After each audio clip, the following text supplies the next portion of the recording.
So here in this beautiful deciduous woodland lies a pretty interesting feature.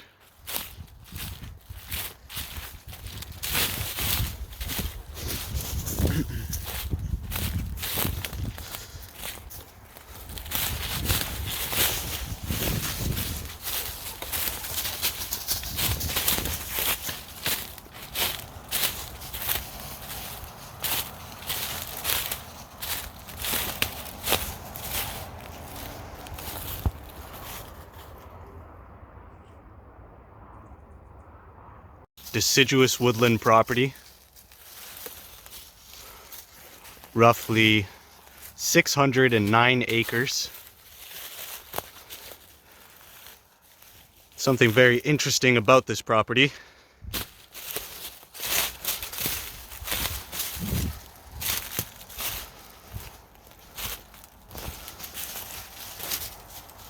there's an abandoned mine.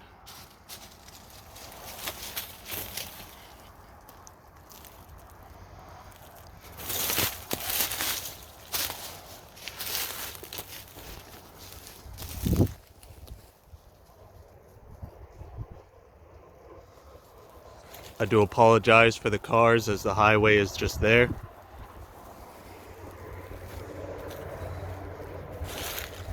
From what I've gathered, this mine was first worked in 1884. Mainly worked for mica, specifically Muscovite. During that time, Canada was the #1 producer of mica.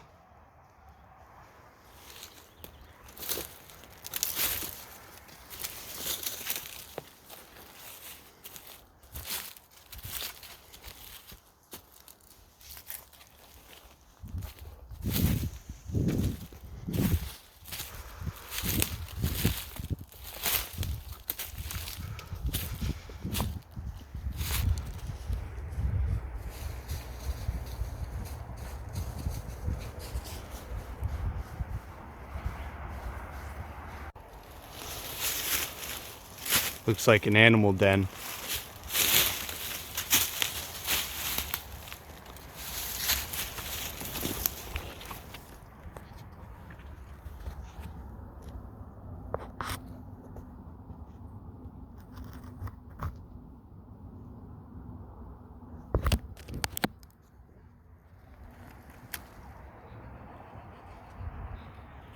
Some bones.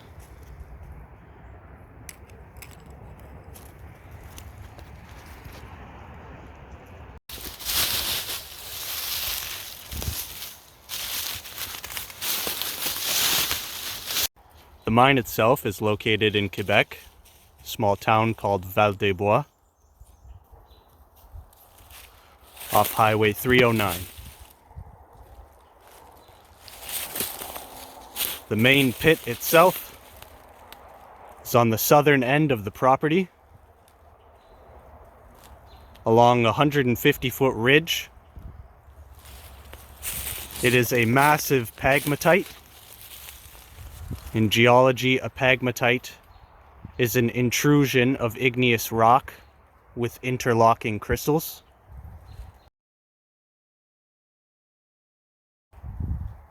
This rock is Plutonic igneous, meaning it formed and cooled underground.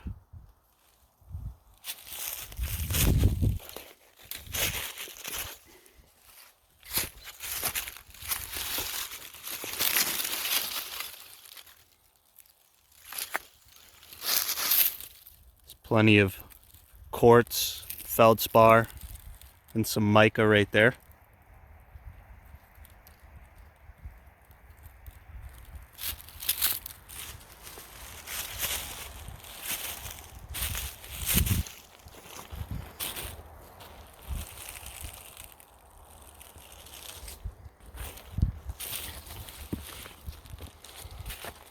Coming up on the main pit right now.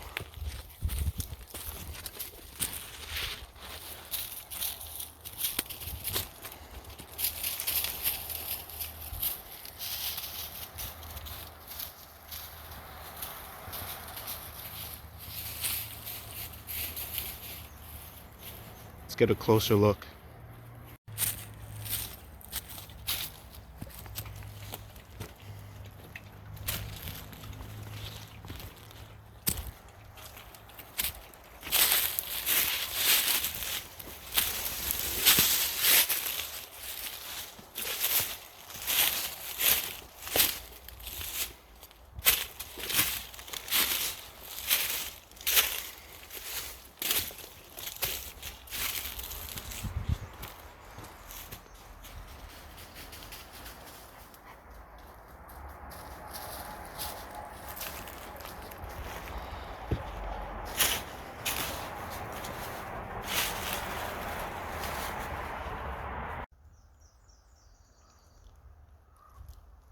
There's the pit.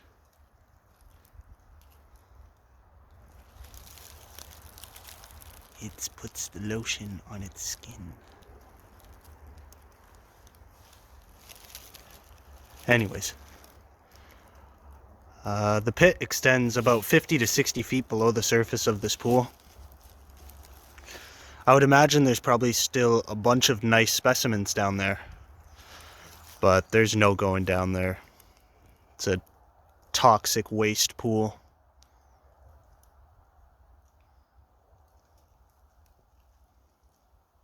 Yeah, the water's dark, almost black.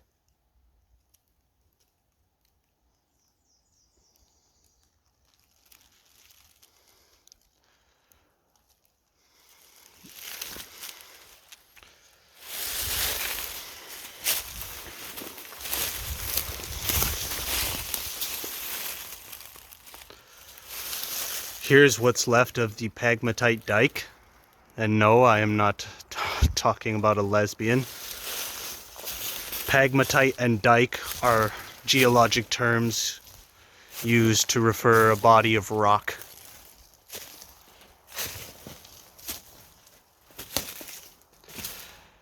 PEGMATITE essentially means Plutonic igneous interlocking crystals, which is what you see here. Crystals of all different kinds interlocking in one body of rock. The grayish pale white is Microcline feldspar, which is a potash feldspar high in potassium. These shiny surfaces and layers that look like pages of a book. This giant vein here. This is all mica. Mica is a phyllosilicate in the mineral groups. This is Muscovite mica. Contains varying amounts of aluminum and iron, along with a high amount of silica.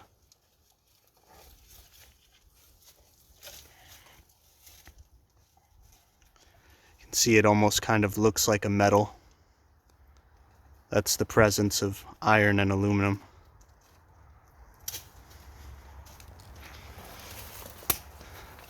These smoky areas, smoky gray areas, is quartz, smoky quartz or gray quartz. This is a tectosilicate mineral, along with feldspar being a tectosilicate mineral. Tectosilicates are the most abundant mineral class or mineral group. As you can see, there is no shortage of feldspar or tectosilicates. These black needle-like crystals is a mineral called Tourmaline or black tourmaline, also called Schorl. These are cyclosilicate minerals composed of stacked rings of silica tetrahedra. I believe that these have varying amounts of boron, the element boron, also aluminum and silica.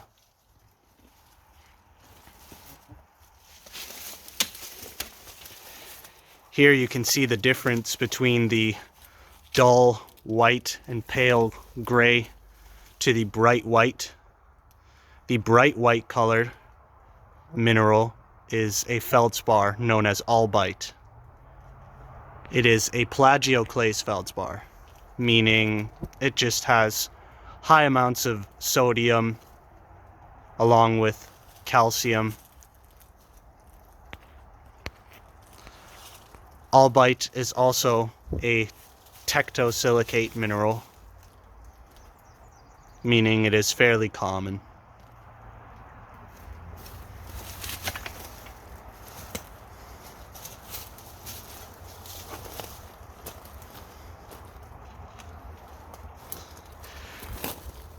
This is what's known as a leverite.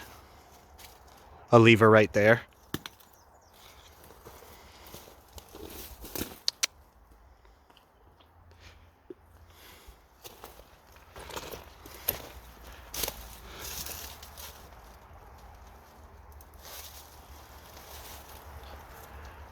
Isn't geology pretty fascinating stuff?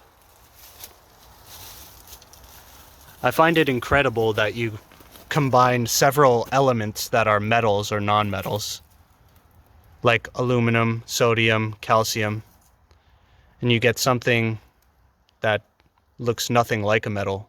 The result is completely different.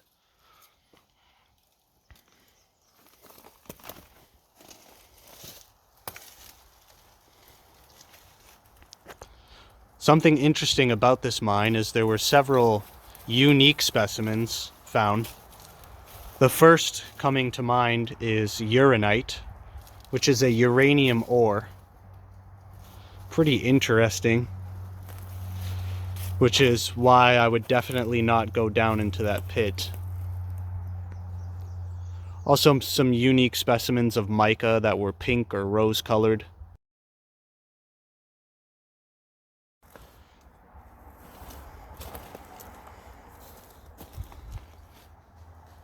One said to occur fairly often are reddish brown garnets. I believe they are known as a spessartite. It's a form of garnet. A magnesium garnet, I believe. It's what I'm gonna try and look for today are these small garnets. See if I can't remove some mica and get into them. All right, let's give it a shot.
It might be difficult to see this.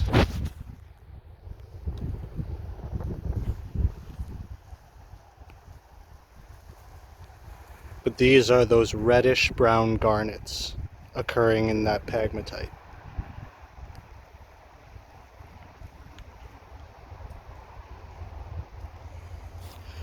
Right here especially, you can see the classic garnet shape of a dodecahedron.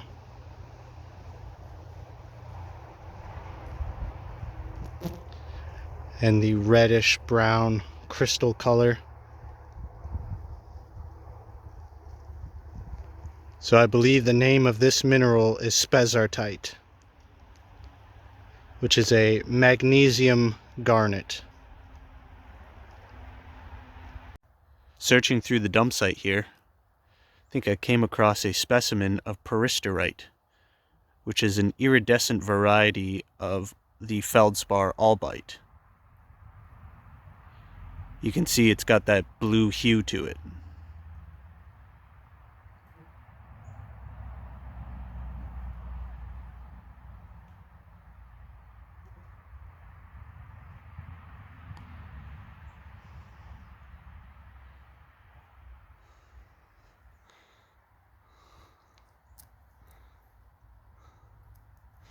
There once was a large tourmaline crystal here.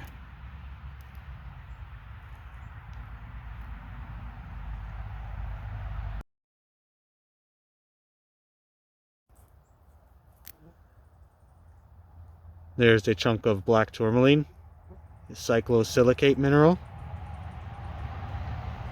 And I'm going to try to extract it the best I can out of this vein of quartz and feldspar.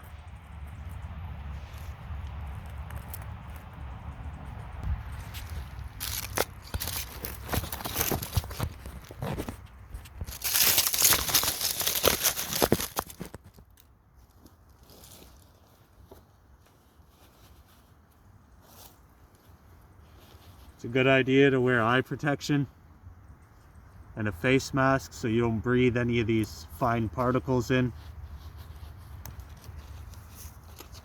I'm just going to take other hard quartz rocks and slowly chip away at the piece until I get something a little more workable.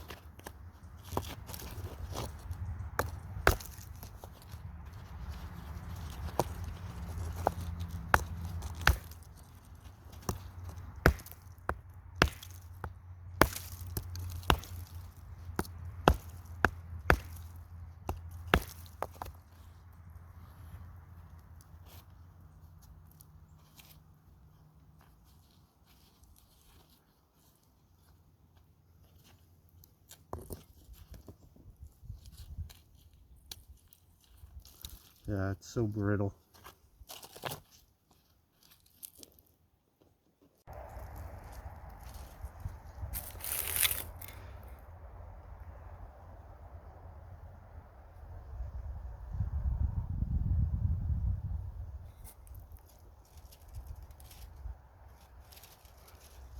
This is a metamorphic rock known as schist.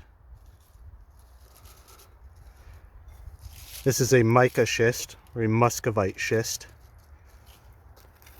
Essentially, this was once a vein of mica, and it experienced pressure and heat coming from the top and the bottom to where it squished that vein down, and it recrystallizes, giving it this unique, shiny look.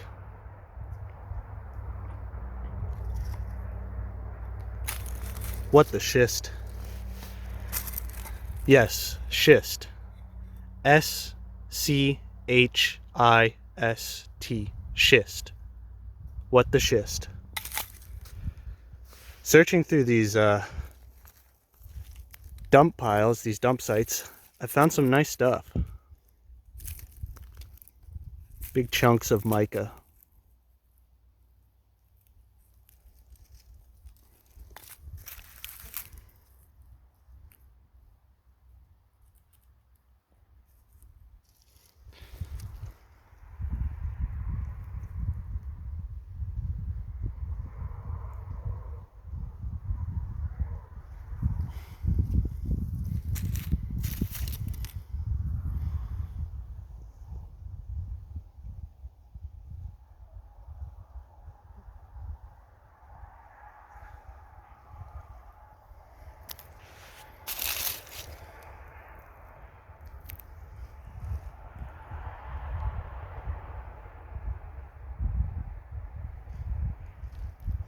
So cool.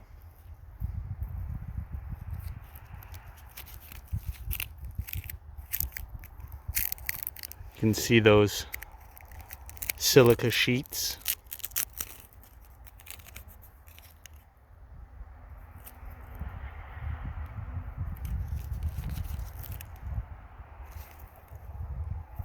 A phyllosilicate, muscovite. This is what this is, muscovite.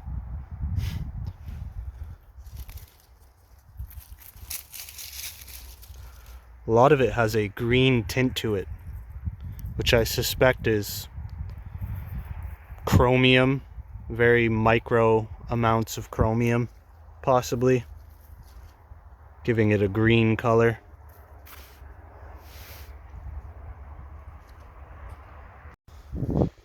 Here's looking like the ideal spot to set up.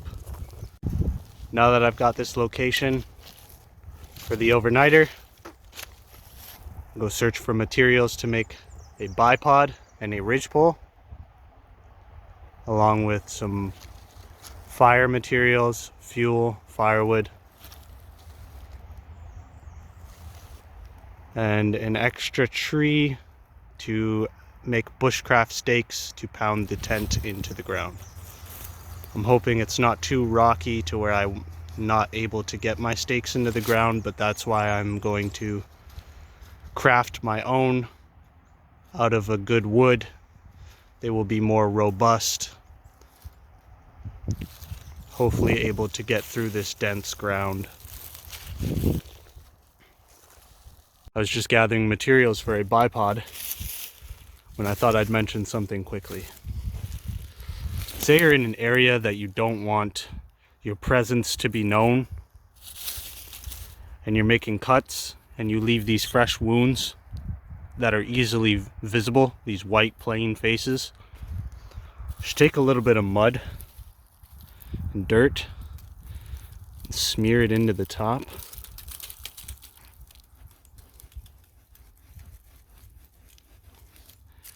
And it dulls that surface and it darkens it.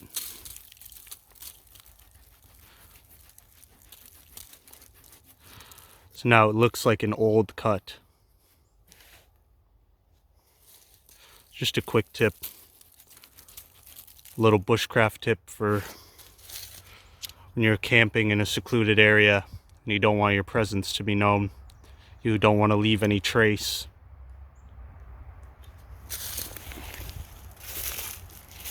All right, time to carry this back to the shelter.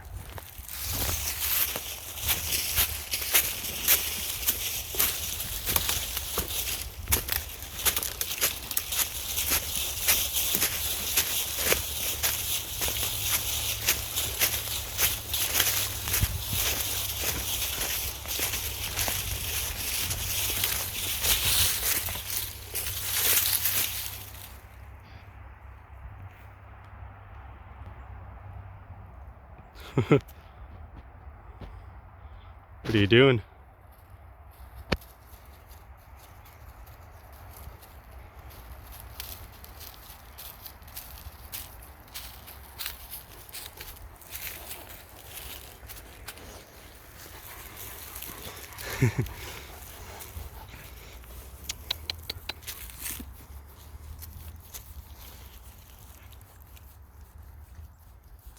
This is Leo. Hi, Leo.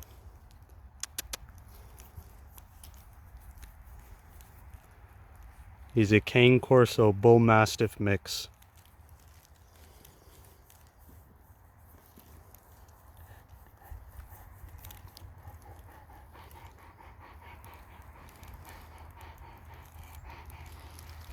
Camp is set up. Very simple setup.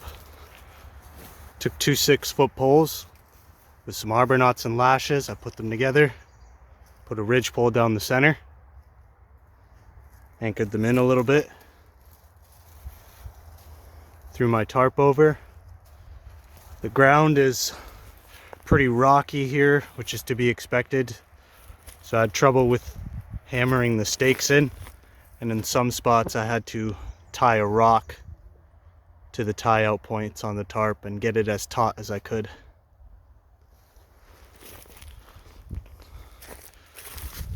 Quick and simple fireplace. Just a little fire ring to prevent things from popping out of the fire, sparks from flying out, embers from flying out.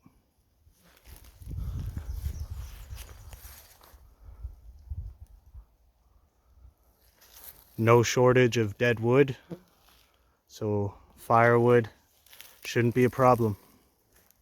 Let's go gather some right now.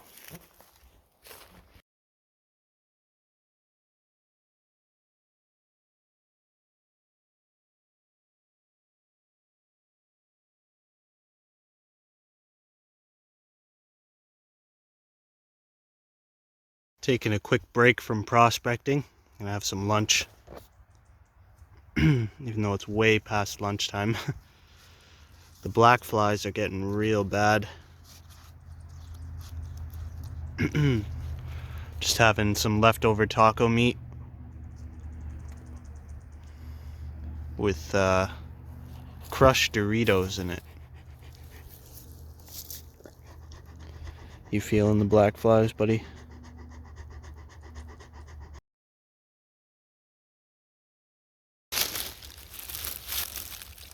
Colt's foot, aka Tulsilago farfara.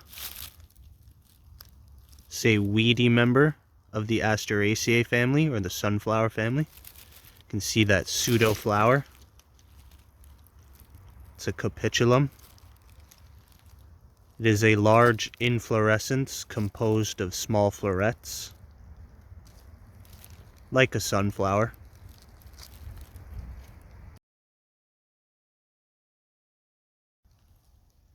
It's a DYC, as Crime Pays would call it. Damn yellow composite.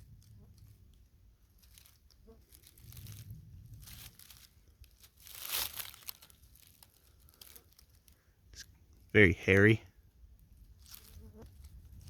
It produces the flower stalk first, and then sends up the foliage later in its life. See if I can get a nice money shot of this inflorescence. Ah, there we go. Colt's foot, Tulsilago farfara, the Asteraceae. See that inflorescence composed of small florets?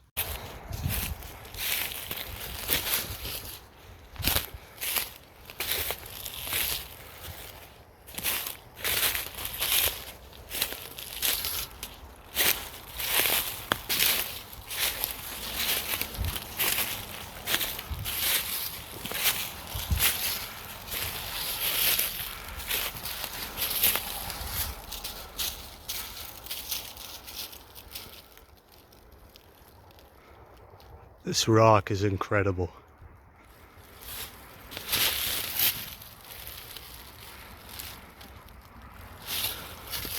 It's ancient. Hundreds, even thousands of millions of years old.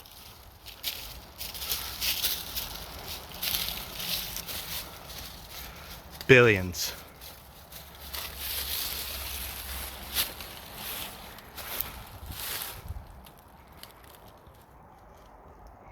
Member of the rose family, Rosaceae. This is wild strawberry.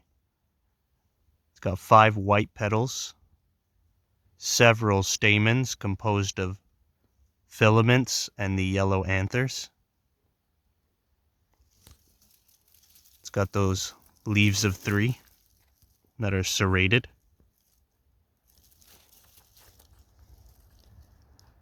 When these get pollinated, they will turn into a strawberry. They don't get very big, about the size of my thumbnail, but they are delicious. Take a look at that gynoecium from last time. What a banger. Rosaceae.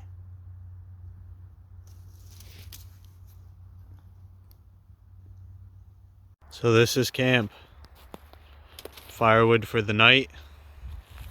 Shelter for the night. Simple bipod with a ridgepole. I went and filled some trash bags with leaves This is called a browse bed. This keeps you insulated from the ground. It also gives you some cushioning. Small fire pit.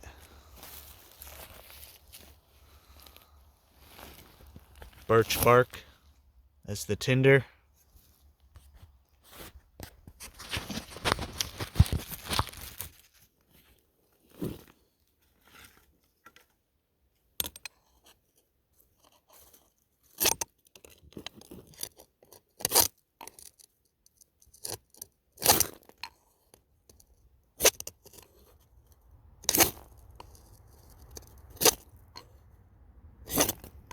Whew.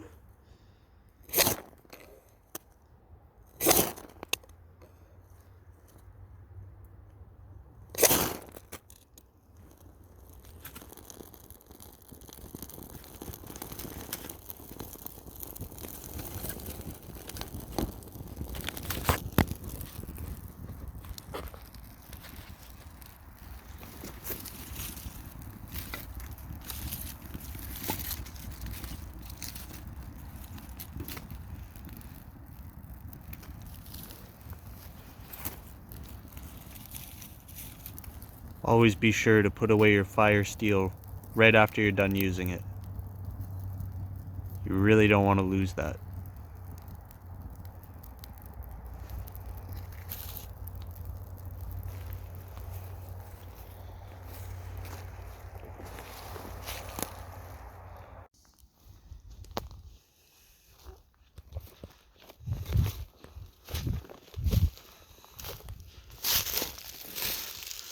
This is what's for dinner tonight. A small brook trout. This guy I didn't want to keep, but he swallowed the hook, so I had to dispatch him. But he won't go to waste.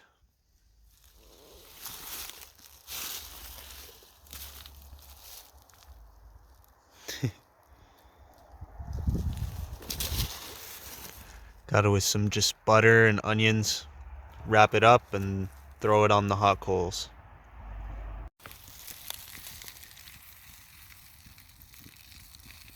Sweet sound. Shelter's all prep. I think I might actually have a comfortable sleep. Look at the amount of loft.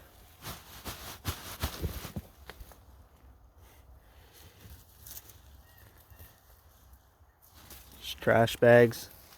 And I put my bag there. Got a queen size wool blanket along with a wool sleeping bag liner.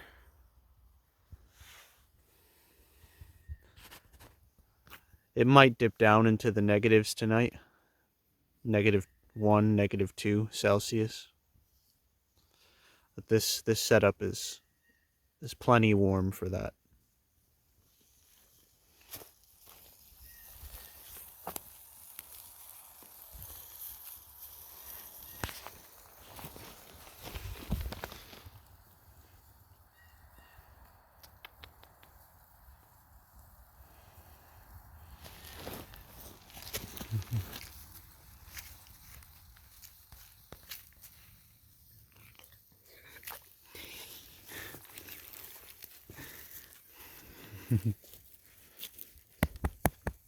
Oh, get the butt. Get the butt.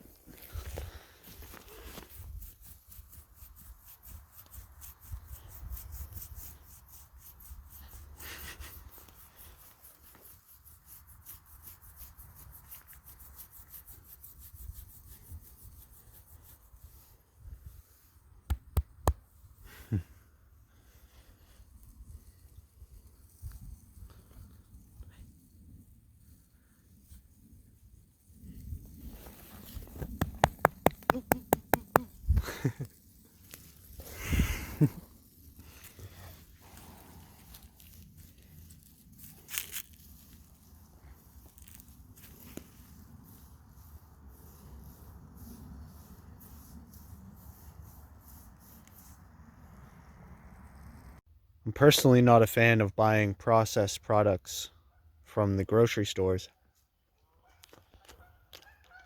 So I make my own. Ooh,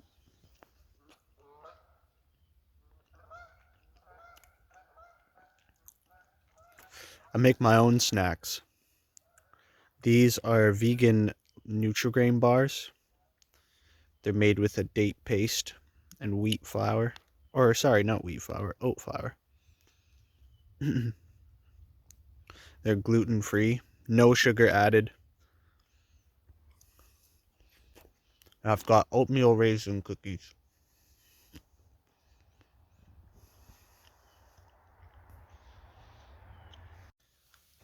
Here's my little brook trout. Here's Leo's dinner. Kibble with some ground beef and blood sausage. Shazam.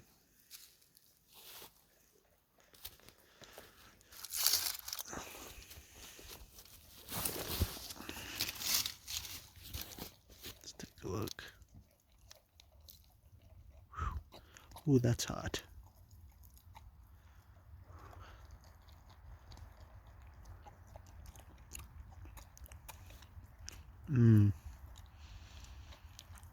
Skin's the best part.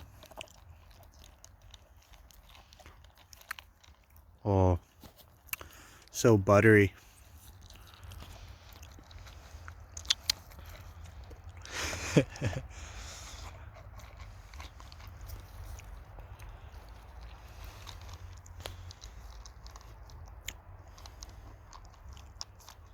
Well, time to chow down.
It is Sunday today, May 11th, Mother's Day.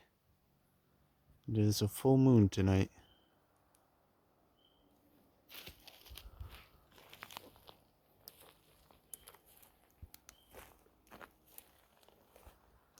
I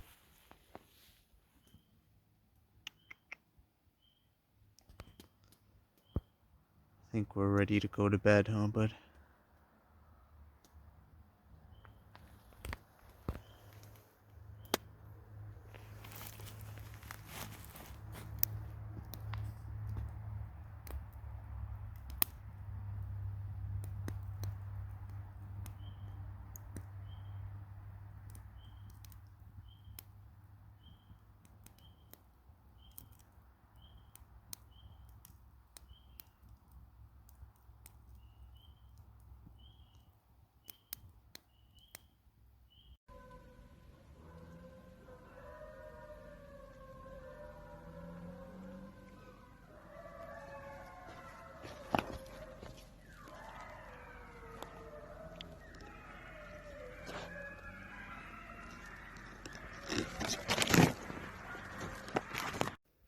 It's currently 1:14 in the morning.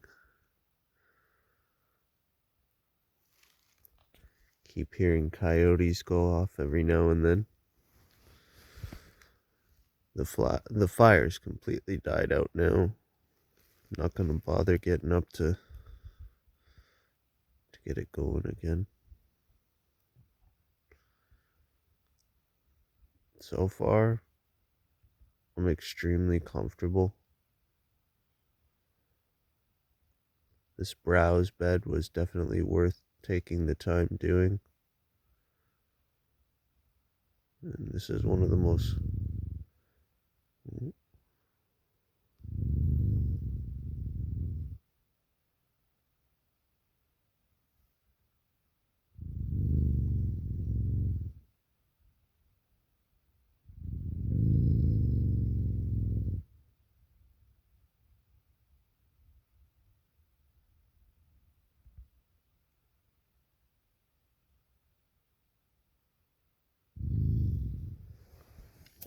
Hey!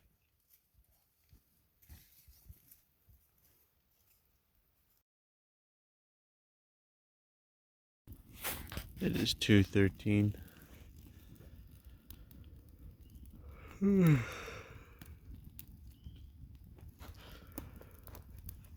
get the fire going again because a skunk was walking around here. And I do not want it sticking around here. Really prefer not to be sprayed by a skunk tonight. So, it smells horrible.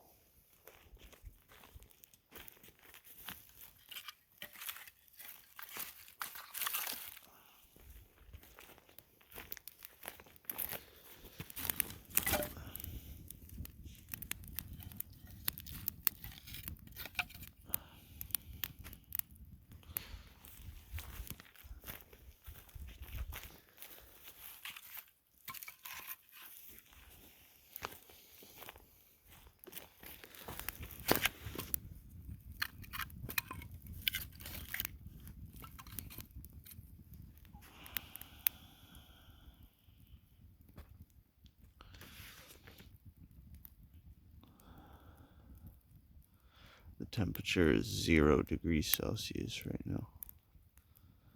It's a little bit chilly.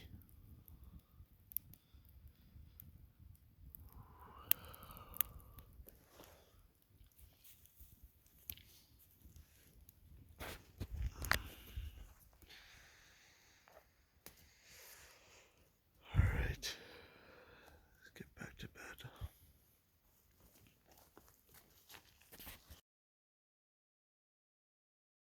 Morning. Good morning. Hello.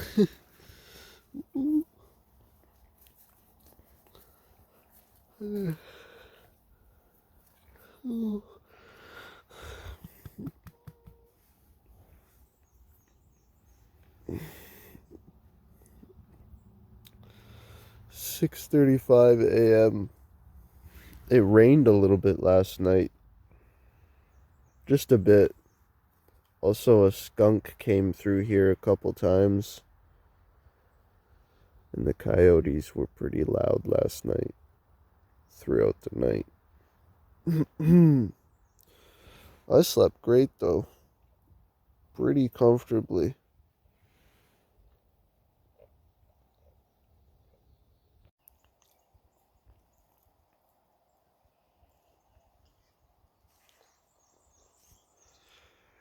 Got the fire going again.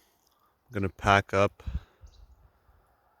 make some breakfast, and then we're gonna head out of here.